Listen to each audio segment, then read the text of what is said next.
Hey Angela, my name is Rob Messing, and I'm going to be doing a video response to your post that you did this week.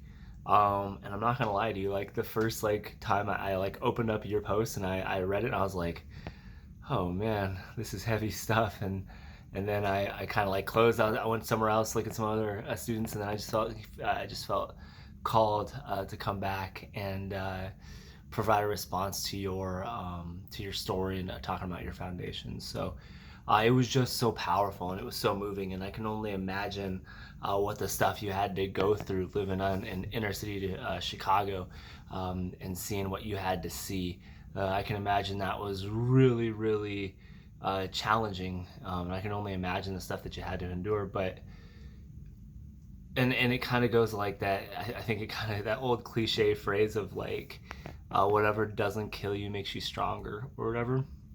I think that's maybe has some merit here. I don't like that phrase, but the more I started to think about it, and the thing is looking at your story, it could be so easy to be like, oh, you know, um, maybe those bad things, maybe you shouldn't have had to see those bad things. Maybe that's true, right? In a perfect world, of course, nobody should have to see those types of things. But I know for me, growing up really poor and witnessing a lot of things that I witnessed, and growing up a single mom and all that stuff, and a lot of heartache, a lot of brokenness, right?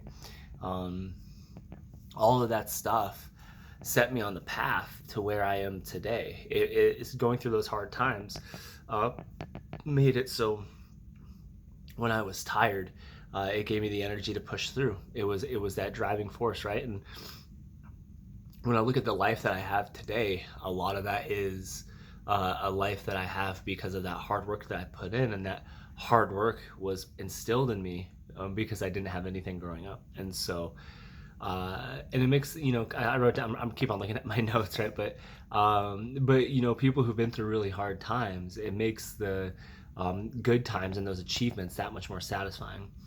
When I was, my parents didn't have their bachelor's degrees. My grandparents did. Nobody really did. So when I got my bachelor's and now I'm working on my master's, it's a good feeling. Promoting in the military because I'm in the military. All that stuff's such a good feeling. And so I kind of started digging a little bit deeper, right, as we do. And actually, one of my favorite verses, and it just came to me. Well, I mean, it came to me before I made the video, not right now, right? Because that'd be weird. But so it's this verse, and it really speaks to kind of what you're talking about. When you talk about actually the quote that you quote from McMinn, you say, we often think brokenness is bad, but the gift of pain draws us into the community with God and with one another, right? And Paul kind of talks about this in a little way, in a little bit different in Romans 5. This is what he says. He says, and this is from the ESV, by the way, for those people who are tracking. I don't know if anybody's tracking that, but it says, not only that, but we rejoice in our sufferings, knowing that suffering produces endurance, and endurance produces character, and character produces hope.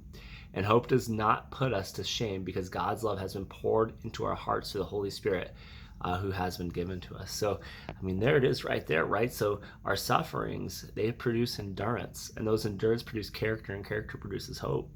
So some of the most happy and most driven people have been those people who have overcome so much, kind of like what you've overcome and are continuing to overcome, right? And I can kind of see, not the same story, but a similar-ish story, right? And I think what you said about counseling is so good too. The idea of, you said, I laughed when you said, because you're not an emotional person, and I appreciate your honesty.